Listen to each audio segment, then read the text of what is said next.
में सुदामा जी का नाम नहीं लिखा है। कृष्णस्यासीत् सखा कश्चित् ब्राह्मणो ब्रह्मवित्तमः विरक्त इंद्रियार्थेषु प्रशांतात्मा जितेन्द्रियः। बोले कृष्ण के ऐसे कोई एक मित्र थे। कश्चित् कहा, नाम नहीं बोले। बोले कौन थे? बोले वो ब्राह्मण थे, ब्रह्मवेत्ता थे, विरक्त थे। देखिए सुदामा जी गृहस्थ हैं, उनके चार पुत्र हैं, पत्नी है, लेकिन सुदामा जी को भागवत में विरक्त बताया जा रहा है। विरक्त से तात्पर्य केवल भगवा वस्त्र धारण कर लेना, गदरमाला पहन लेना, खड़िया पर्दा लगा लेना ही विरक्तता का लक्षण नहीं है। गृहस्थ में रह करके भी आदमी विरक्त है यदि वो मन से भगवान का ध्यान करता है। सुदामा जी विरक्त है क्योंकि इंद्रिय और इंद्रिय के विषयों में कोई आसक्ति सुदामा जी की नहीं है, और वो प्रशांत आत्मा वाले हैं, जितेंद्रिय हैं। ऐसे सुदामा जी के विषय में एक भी बार भागवत में नहीं कहा गया कि सुदामा जी दरिद्र। दरिद्र उसको कहते हैं, दरिद्रो यश असंतुष्ट, जिसके जीवन में संतोष नहीं है उसको दरिद्र कहते हैं। और सुदामा जी के जीवन में इतना संतोष है कि क्या कहा जाए। गोधन, गज धन, बाज धन और रतन धन खान, जब आवे संतोष धन सब धन धूरी समान।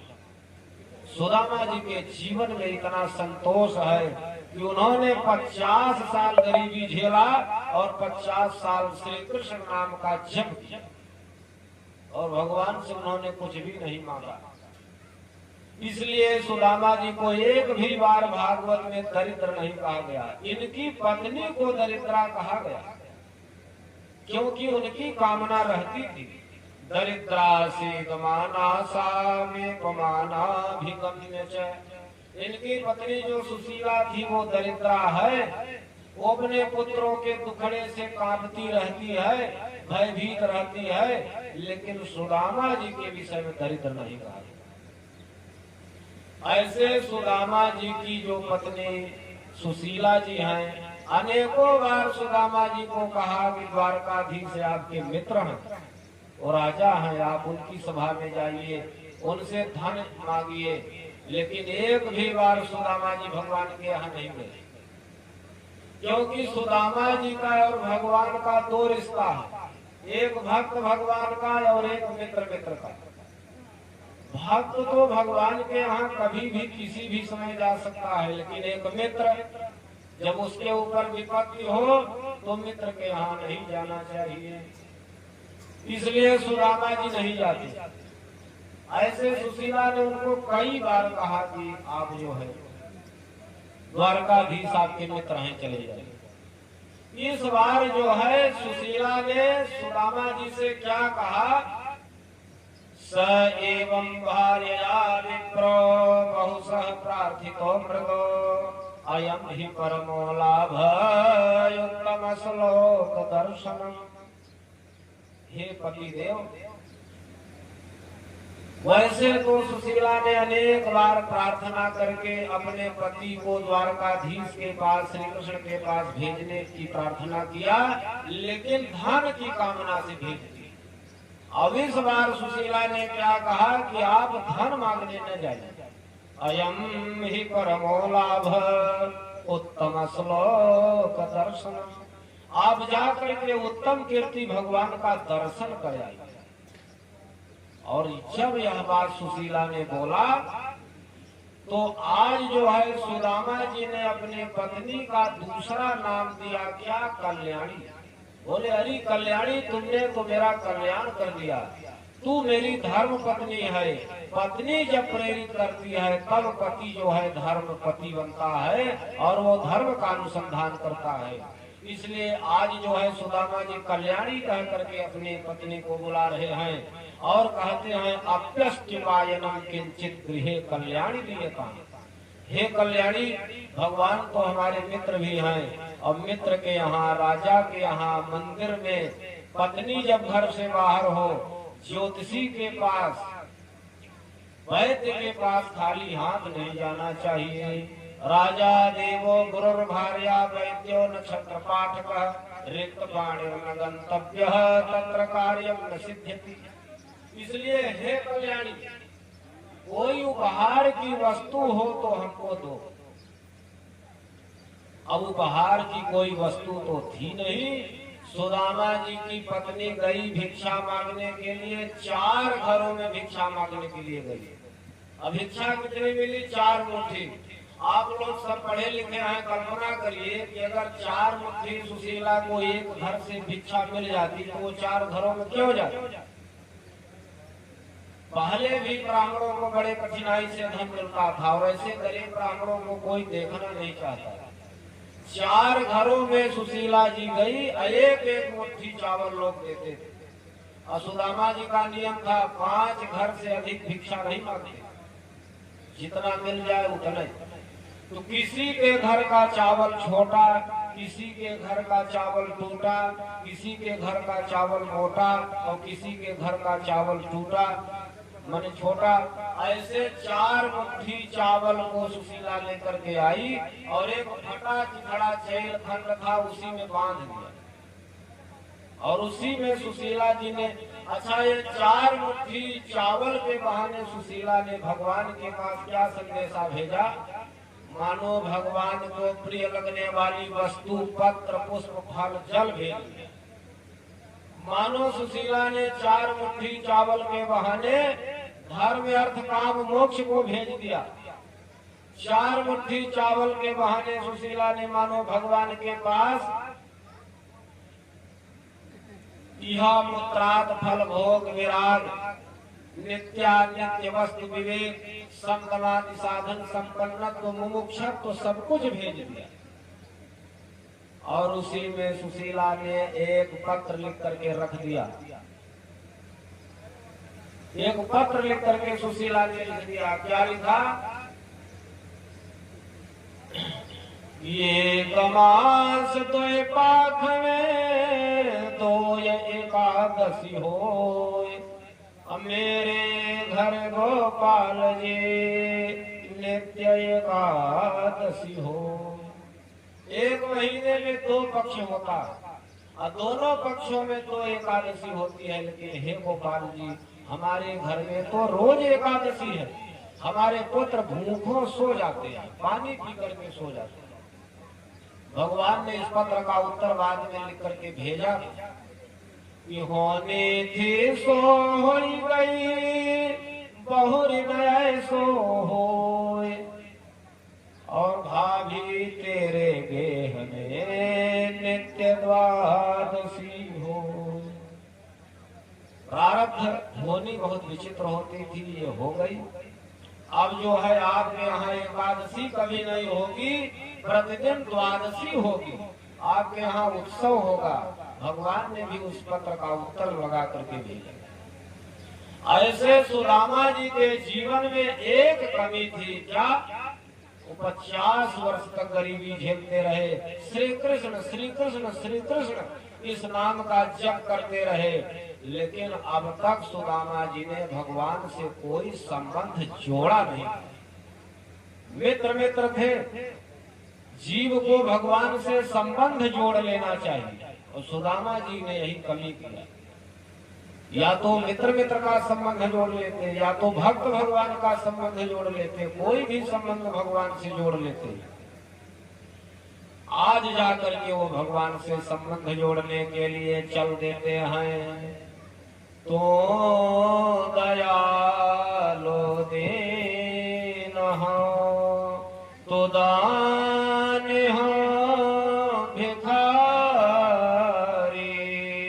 तू दयालो दीन हो, तू दान हो भिखारी, अहं प्रसिद्ध पातकी, तो पाप पुंज हरि, हम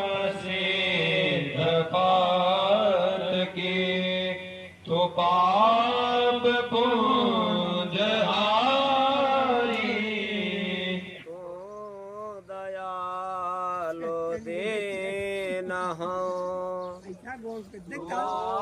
दयालु दीनहु तो दान भिखारी हाँ प्रसिद्ध पातकी तो पाप पुंज हारी प्रसिद्ध पातकी तो पाप पुंज हारी।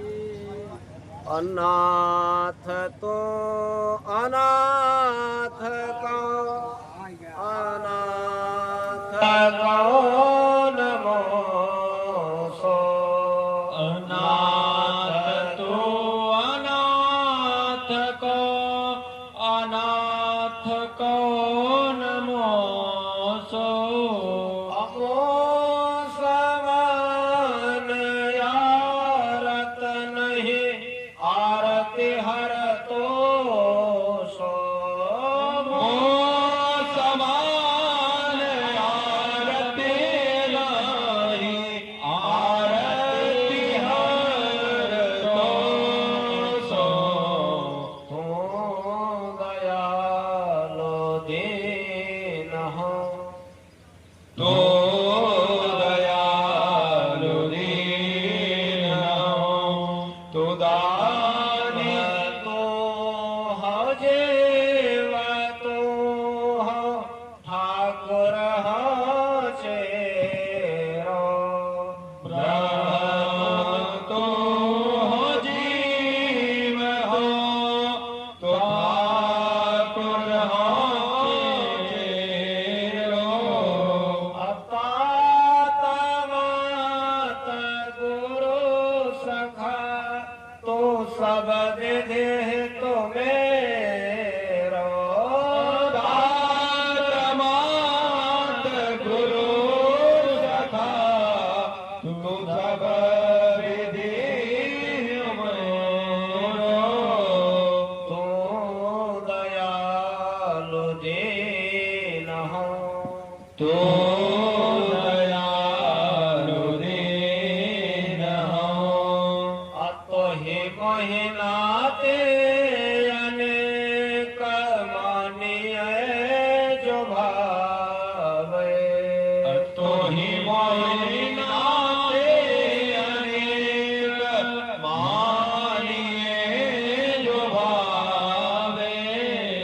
अज्ञात्यो तुलसी कृपालु चरण शरण पावे जो प्यो तुलसी कृपालो चरण शरण पावे।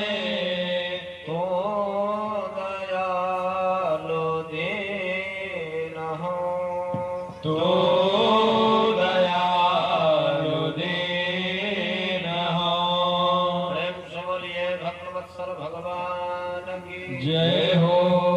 ऐसे सुदामा जी पूस के महीने में द्वारकापुरी जाने की बुद्धि बनाए और श्रीमद् भागवत महापुराण के अनुसार सुदामा जी मार्ग में जब चले वृद्धावस्था थी वो थक गए कुछ देर के बाद वो सो गए और जब जागे तो सीधे जो है द्वारकाधीश के महल के सामने पड़े।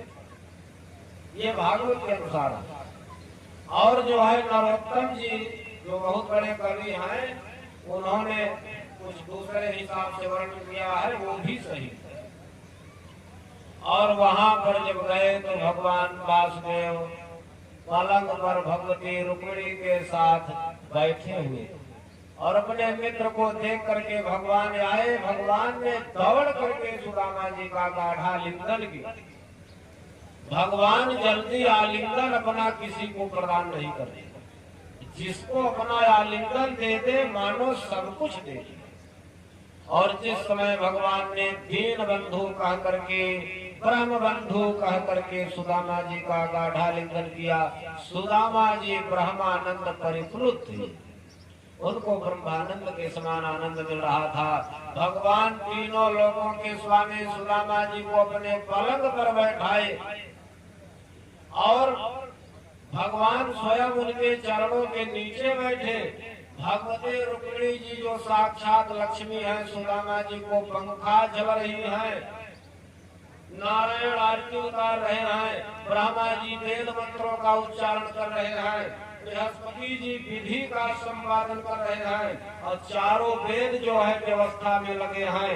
आकाश मंडल से देवगण जो है इस दृश्य को देख रहे हैं, पुष्प वर्षण कर रहे हैं और कहते हैं कि अवधूत के द्वारा ऐसा कौन सा पुण्य किया गया कि भगवान इनकी सेवा कर रहे हैं, इनको बढ़िया बढ़िया द्रव्यों से स्नान करा रहे हैं, गंध पुष्प धूप दीप नैवेद्य माला आदि पहना रहे हैं और भगवती रुक्मिणी जी पंखा झल रही। सुदामा जी द्वारकापुरी में भगवान के यहाँ केवल और केवल एक रात्रि रुके और जब रात्रि में जब दो मित्र इकट्ठा होते हैं तो सोते नहीं। एक ही रात्रि सुदामा जी रुके।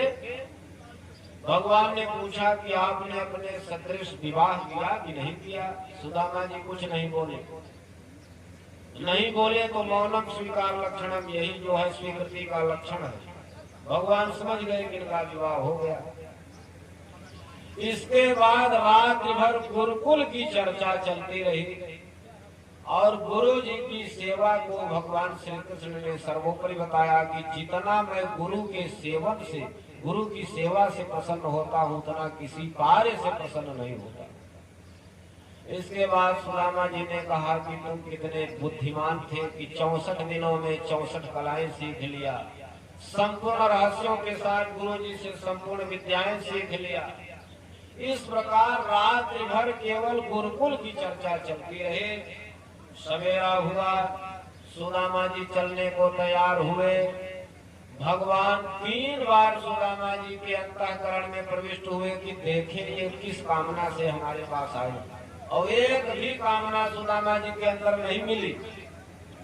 तब तिवारा भगवान जो है सुदामा जी के शरीर में प्रविष्ट हुए। तब भगवान को मिला कि ये अपनी पत्नी के कहने से आए, इनकी पत्नी को धन चाहिए, इसलिए सुदामा जी को भगवान ने कोई धन नहीं दिया।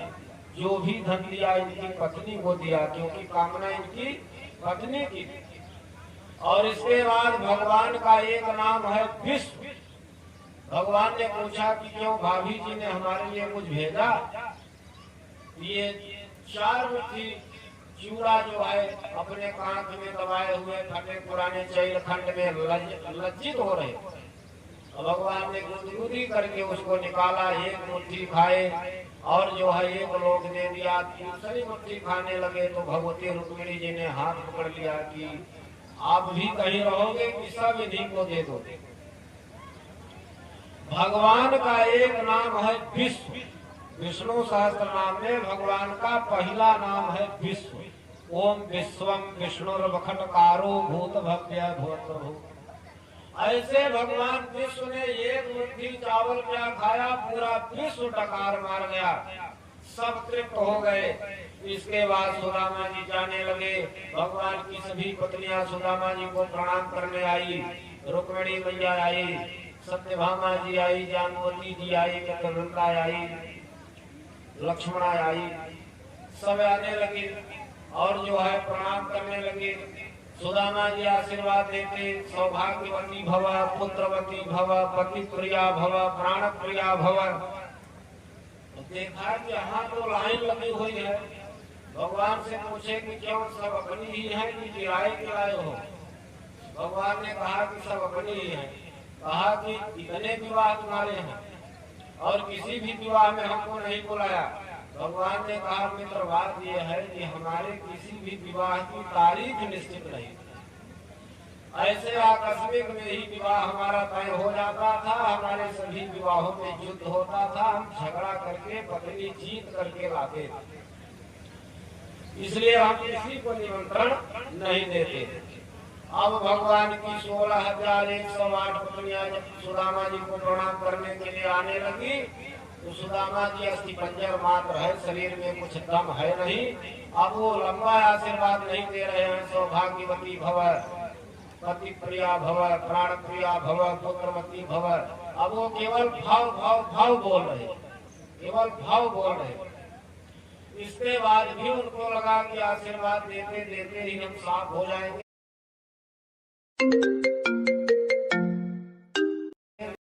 भैया तुम ही जो है सबके तरफ से प्रणाम कर लो और हम आशीर्वाद दें।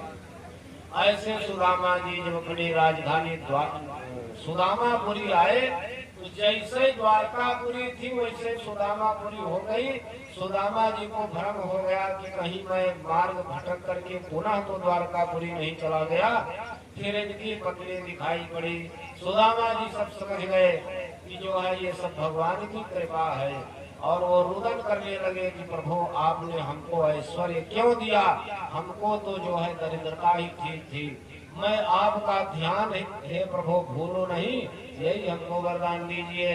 प्रेम से बोलिए भक्त वत्सल भगवान की जय हो। जो इस सुदामा जी के आख्यान को और भगवान ब्राह्मण हैं, ब्राह्मण भक्त हैं, इस आख्यान को जो श्रवण करता है वो कर्म बंधन से मुक्त हो जाता है तथा उनकी दरिद्रता नष्ट होती है। प्रेम से बोलिए भक्त वत्सल भगवान की जय हो। इसके बाद समंत